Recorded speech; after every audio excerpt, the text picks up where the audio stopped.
Hi friends, Kerala சமையல் channel.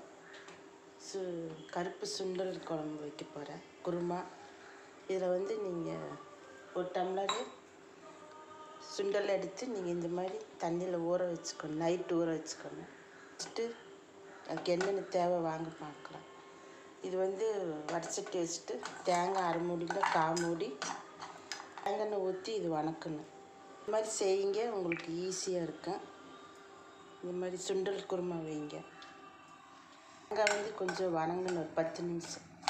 ரொம்ப வணக்க வேண்டாம், இந்த மாதிரி நீங்கள் வணக்கினா போதும். வணக்கிட்டு 1 ஸ்பூனு பெருஞ்சீரகம், 1/4 ஸ்பூனு கசகசா, 2 ஏலக்காய், 4 கிராம்பு, 2 பட்டை, இதுவும் போட்டு வணக்கணும். 2 நிமிஷம் வணக்கினா போதும்.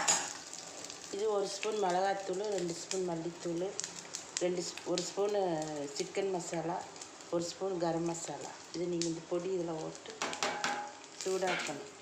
ரொம்ப சூடாக்க வேண்டாம், 2 நிமிஷம் சூடாக்கினா போதும்.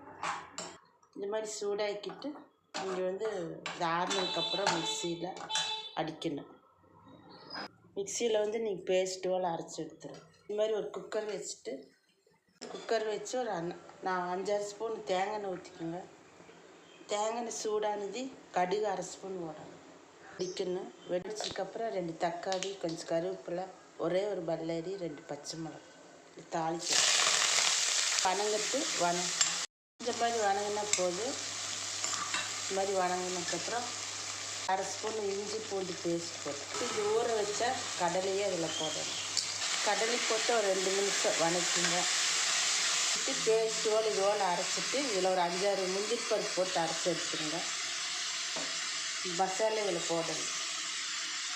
போட்டு தண்ணி ஊற்றணும். தண்ணி நல்லா இந்த அளவு ஊற்றிக்குங்க. அப்போ தான் கடலை நல்லா குருமா மாதிரி, கிரேவி மாதிரி வரணுங்க குருமா.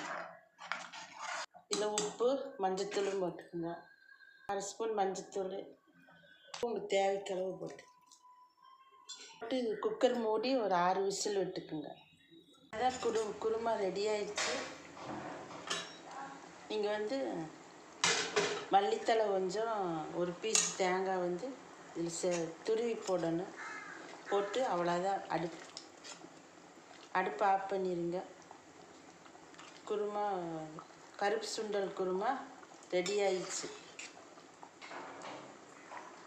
மாதிரி குருமா நீங்கள் அந்த ப்ரெட்டு கோதுமை ப்ரெட்டு இல்லாட்டி எந்த ப்ரெட்டு வேணாலும் இந்த மாதிரி சூடு பண்ணி வச்சு இந்த மாதிரி குழம்பு ஊற்றி சன்னா மசால் மாதிரி வச்சு இந்த மாதிரி சாப்பிடுங்க. கொண்டக்கடலை கருப்பு சுண்டல் இது மாதிரி செஞ்சு சாப்பிடுங்க, நல்லா டேஸ்ட்டாக இருக்குது.